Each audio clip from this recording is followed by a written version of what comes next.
Well, welcome everybody to the Resilient Leadership Podcast, where everything we talk about is aimed at helping you to lead with a greater sense of calm, clarity, and conviction, even in anxious times. My name is Bridget Tyre. I am joined by my wonderful co-host, Irvine Nugent. Hello, Irvine.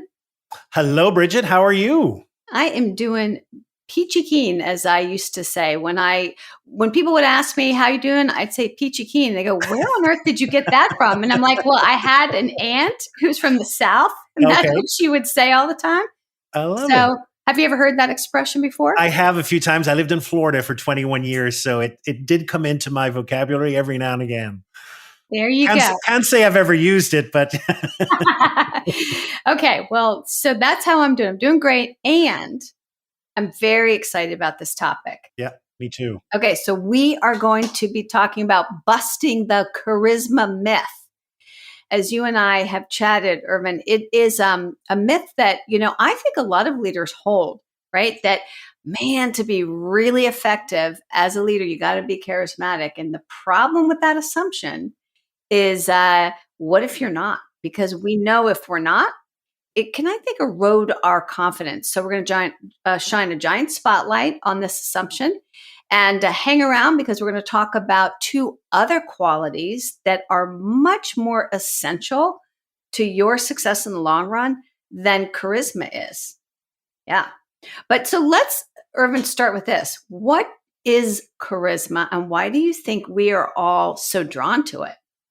It's an interesting question, because I remember a few years ago, I ran this workshop and it used charisma in the title. It talked about, someone walks in the room, heads turn, they've got charisma, and people signed up for it in droves, because there is this, what is it? It's such an interesting term, because we know it when we see it, but it's so difficult to describe. So I thought, maybe let's start today with the dictionary. And let's pull out the old Oxford Dictionary. And this is how the Oxford Dictionary defines charisma, which I think is really interesting. It says it's exercising a compelling charm that inspires devotion in others. Whoa. Now that's a pretty heavy thing for leaders to live up to. Okay? Who doesn't want to be charming? Absolutely. I know. So you have to this compelling charm and this magnetism, this devotion in others. Yeah. It leads to that question, well, are you born with it, or how do you get it, et cetera? And I think, in many ways, it's tied into this extroverted, larger than life character who walks in and they're vibrant and they're charismatic and people notice it. And, if we're very honest, there is a bias towards extroversion in leadership, and research is showing that. And we also feel that to be this great leader, we have to be this amazingly extroverted, charismatic person. Yeah. So it actually is wonderful. In the last number of years, there's been a couple of really powerful leadership books which are looking at the introverted person. One is called The Introverted Leader. The other famous one is Quiet. And both of them are talking about, what? Introverted leaders also have gifts which come out. And I think it's important as a society, we do have a bias against introverted people. My mind always goes to, when there's a crime or something, like describe the person. Well, they were a recluse and they kept to themselves, because those introverts did it again. So, but I do think that it's important to realize that there are other ways of leading that are effective. Yes. And not only that, but we're going to go so far as to say that there's a shadow side to charisma, right? Yes. So, yes. I mean, of course, if you're charismatic, you can use it to your advantage because, it draws people to you. But Irvine, speak a little bit more to, I don't know, whatever pluses you think there are, but what about that shadow side? Well, I mean, the pluses are just look at that definition, inspires devotion. So the pluses are there is this forward momentum that charismatic and leaders have, and they can push people forward, and people not just even push them, people want to follow them. So they do. They have a great ability in inspiring others for forward momentum, inspiring trust in others, etc. And all of that is very powerful. However, just as you say, there is a dark side. And there is a dark side to this, and I think it's very important, and that is the weight of this, I think, has the potential in both overshadowing other people Mm-hmm. and making them a little bit dependent on the leader. We've talked in another episode about over and under functioning. And I think, when you have leaders with this great sense of charisma, they can overfunction. Yeah. What happens is that the others underfunction. And I think that's really important as well, because, when what we mean by under and over functioning, by over functioning, that means the leader takes this responsibility to feel and act for other people, and it just erodes their capacity for ownership. So I think Yeah. that is, I remember I was coaching a leader a few years ago who was a very, very charismatic person. And one of the things that we came up in discussion was that they became more aware of the impact of their presence. Mm. And they became very aware that their very presence prevented other people from speaking up. And the realization was, I really need to be a lot quieter at times. Yeah. I really need to learn how to listen. And so it was some of that dark side that was Yes. coming out in their realization. Yeah. Oh, I get that. It's reminding me of somebody that I coached many years ago, very charismatic. When this person started their company, that charisma was a beautiful thing, right? Mhm. Yeah. For clients, attracting clients and attracting media attention and recruiting people and rallying people to charge up the hill, until it wasn't, because you can't really scale on the backs of a single personality. Yeah. Yeah. And an organization has to learn to think for itself. People have to learn to think for themselves. Mhm. They have to learn to lift themselves up and recharge themselves, right? But when you're in the presence of a charismatic leader, you can kind of like just lose all of that and just lay it at their feet, like you said, right? Yeah. Yeah.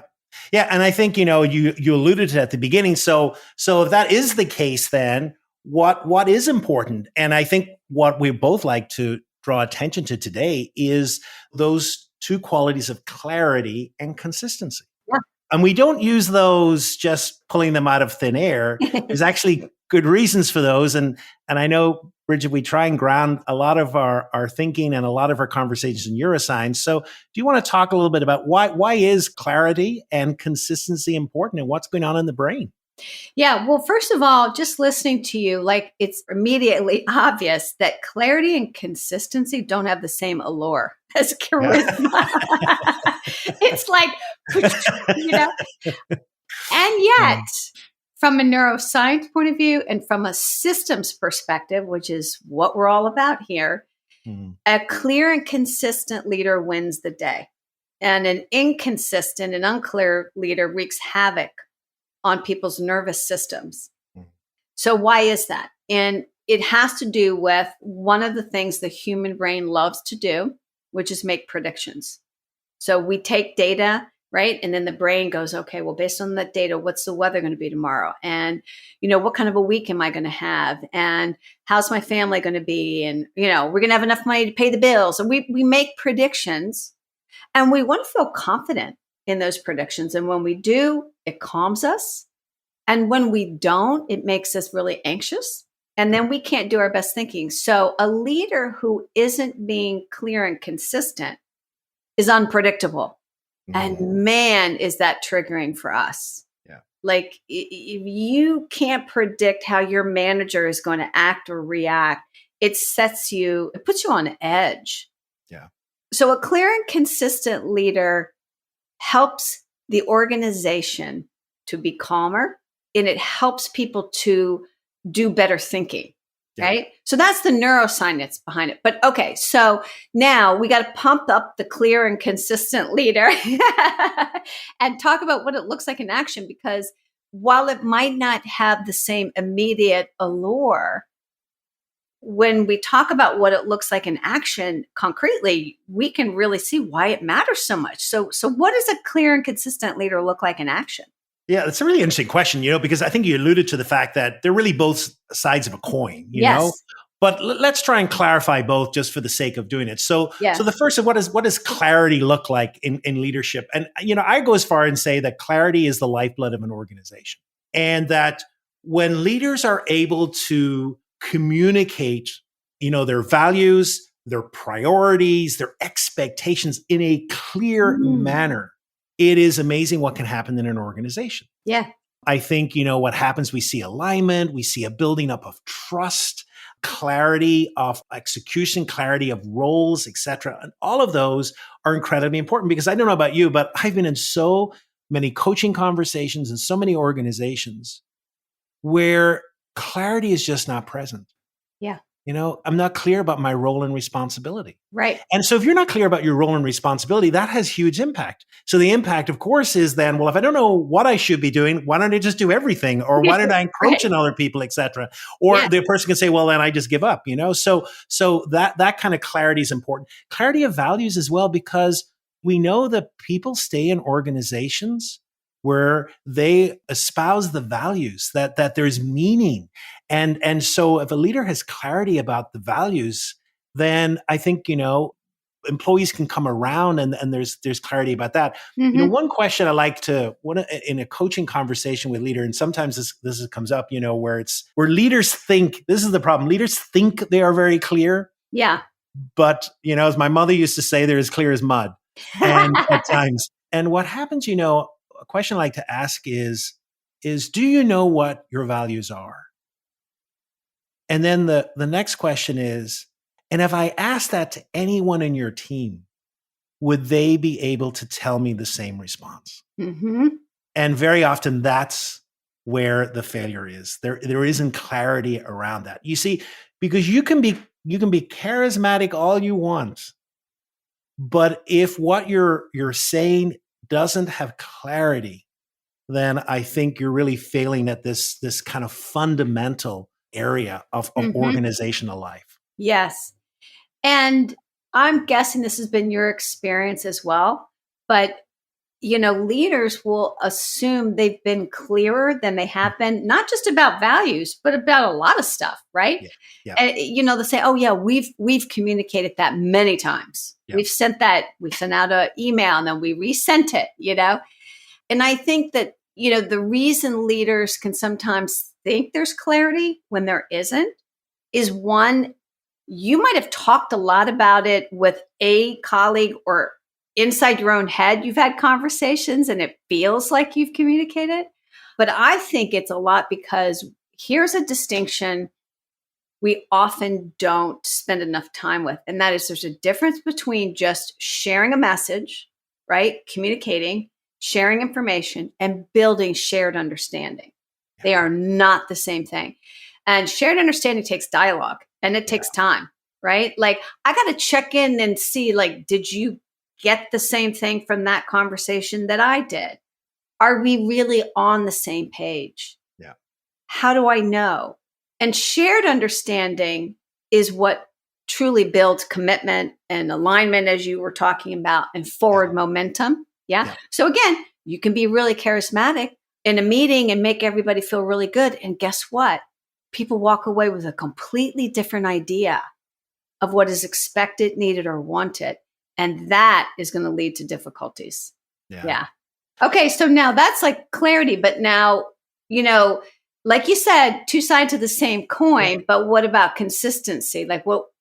Yeah. So I think consistency as well. So let's point to maybe consistency in a number of different areas. So I think the first thing is this consistency in words, that the leader is walking the talk. Mm-hmm. And we've heard this so often.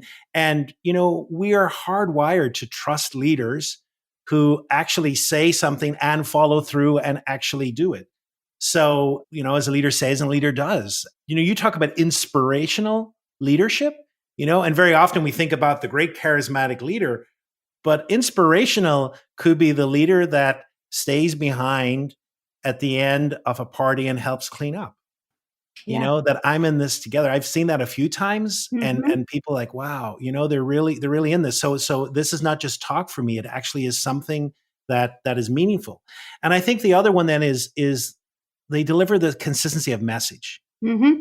One of the insidious things I see in some organizations is that the message changes a little bit depending on who is receiving the message. And yes, and as someone who loves to be loved, one of my little dark areas, kind of, I can see that. I can see that happening, that I don't want to upset this person. So let me change the message. I don't want to Yeah. upset someone. Yeah. So that consistency of messaging, no matter who it's to, no matter even if it might upset people. Because at the end of the day, if our principles and our vision and our priorities are important over the long haul, that will be important. So I think Yes. that's really important as well. And then the last thing I would just say is about organizational values. They're consistent about organizational values, Right. and they don't bend just to bend. And so, in other words, what's good for me is good for everyone, and we're going to be consistent in how we apply, those organizational values, and not change them for depending on who it is. Yeah. And I think that all builds up a level of trust and makes people really trust and be loyal to those qualities in a leader. Yeah. And the thing also that it's standing out for me in this moment is that being a clear and consistent leader are skills that anybody can learn. Yeah. But being charismatic may or may not be in your bailiwick, right? And that's okay, because as we've been discussing, charisma is not going to win the day in terms of leading people through turbulent change or scaling and growing your organization. Can you be a really clear leader who builds shared understanding and shared commitment around a shared future? And can you be consistent in a way that allows people to really follow you? Mm-hmm. And we can all do better in that, whether or not we have a charismatic bone in our body, so to speak, right? Yeah. Yeah, I love that. So if you are listening to this and you're thinking to yourself, well, but I am charismatic. And so is that a problem? I hope it's clear. No, it's not a problem. It can be a very powerful gift. And I also hope that you recognize that in and of itself, it's not enough. Yeah. It's not enough. And if you don't have charisma naturally, you no longer have to be insecure about that. Yeah. Yeah. I mean, I would just go back to that. My personality is naturally more extroverted, and I'm very passionate in how I show up and how I lead. And I had to learn, kind of that at times that's a gift, but at times as well, it also requires me to really learn some of the gifts of the opposite of what that is. Yes. Yes. And I So would say for me, I've always been more introverted, yeah, right? Quieter, yeah. thoughtful, not necessarily the first one or the last one to Mm, speak. I would not say I'm charismatic per se. And yet, what I do know is that I can inspire people. And a lot of times, the way I inspire people is because my communication is so accessible and clear mm, that it allows people to have insight, to grab mhm, hold of something that they didn't have hold of before. mhm. So there are lots of different ways to lead. And from a systems perspective, being clear and consistent, especially during times of change, we can't say enough how critical that is. Mhm. And everybody can learn how to do that. Yeah. Bridget, you shared a little social media posting with me when we're putting this together, and we're recording this. It's towards the end of March, and unfortunately, the terrible war between Ukraine and Russia is still going on. But it was pointing Mm. to the leadership of President Zelensky, and it was very interesting. How it was pointing to the fact that he is not a very charismatic person, but boy, is there clarity and consistency in the messaging, and Yes. this almost quiet leadership and the power of that. And I think it's just a great example as well of what we've been talking about. Yeah, because really his power comes from his conviction, Yeah, the clarity of his conviction, yeah, the principles upon which he stands, and what he stands for. yeah. Yeah, it's a beautiful example right now in the world today of really leadership by principle and not leadership by being persuaded by the emotional pressures of the day. Yeah, absolutely. So, Bridget, if we were going to go into an exercise, we always try and leave our listeners with something to mull and to chew before the next episode. So, what would be a core practice in this area? Yeah, so this is a really simple one, but I think can be powerful. And it's a single question to ask yourself. Maybe put this somewhere where, once every couple of weeks, you're going to look at the question and you're going to take a couple of breaths and think about it. And here's the question. Where do I need to be clearer about what and with whom? Simple, right? Where do I need to be clearer about what and with whom? Invariably, if you take a long enough look, there are little pockets where there's not shared understanding, where there's not wholehearted alignment, where your understanding of expectations is maybe not quite as clear as theirs. Yeah. So that's the practice. I love that. Whoa, where do I need to be clear about what and with whom? That is such a powerful question. That's such a powerful and something to really mull over when we're going into difficulties, and trying to express messages, etc. Fantastic. Really great question. Yeah. Well, this has been a fun conversation. Thank you so much, Irvine, for helping me to bust the charisma myth for our listeners. My pleasure. It's been a fun conversation. I really enjoyed this one. Yeah. And so next time, our next episode is kind of, we're going to build a little bit on some of what we talked about today, because we're talking about broken trust and how to pick up the pieces. And, you alluded a little bit to that today, Irvine, when you talked about how a consistent leader, consistent in their messaging and their values, builds trust, right?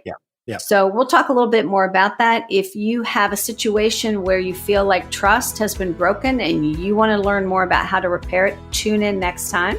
And as always, we thank you for being a part of this conversation, and we look forward to having you with us next time. Likewise. Goodbye, everyone. Take good care. Bye.